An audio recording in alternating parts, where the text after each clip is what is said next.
दरम्यान अमरावती जिल्ह्यामध्ये तब्बल 142 शेतकऱ्यांच्या आत्महत्या, सर्वाधिक 26 आत्महत्या फक्त ऑगस्ट महिन्यामध्ये झाल्याची माहिती. दुष्काळ, पाऊस आणि आपत्तीमुळे शेतकरी हवालदिल. बुलढाण्याचे पालकमंत्री हरवल्याची पोलिसात तक्रार. शरद पवारांच्या राष्ट्रवादीची पोलिसात तक्रार दाखल. पालकमंत्री मकरंद पाटील सह पालकमंत्री संजय सावकारे गायब असल्याची तक्रार.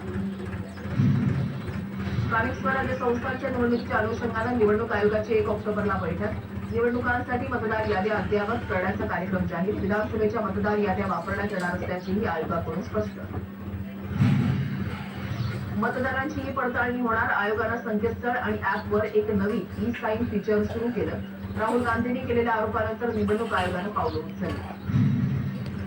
दसरा मेळाव्याच्या तोंडावर शिवसेना भवनाच्या बाहेर बॅनरबाजी. मशाल धगधगणार, मुंबई जिंकणार अशा आशयाचे बॅनर. मुंबईतील दसरा मेळाव्याची जोरदार तयारी सुरू.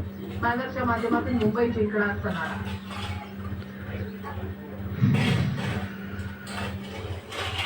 उद्धव ठाकरे मराठवाड्यामधल्या पूरग्रस्त भागाच्या पाहणी दौऱ्यासाठी आता रवाना झालेले आहेत. उद्धव ठाकरे धाराशिव, बीड आणि जालन्यासह छत्रपती संभाजीनगरमधल्या नुकसानाची पाहणी करणार आहेत आणि याच दौऱ्यासाठी उद्धव ठाकरे आता रवाना झालेले आहेत. त्यांच्यासोबत संजय राऊतही असतील अशी देखील माहिती होते.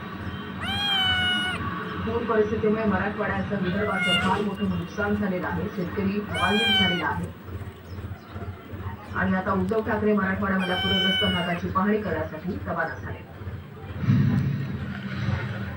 ठाकरेंच्या शिवसेनेकडून महिलांसाठी कायदेविषयक शिबिराचं आयोजन. शिवसेना भवनामध्ये होणाऱ्या कार्यक्रमाला रश्मी ठाकरे उपस्थित राहणार.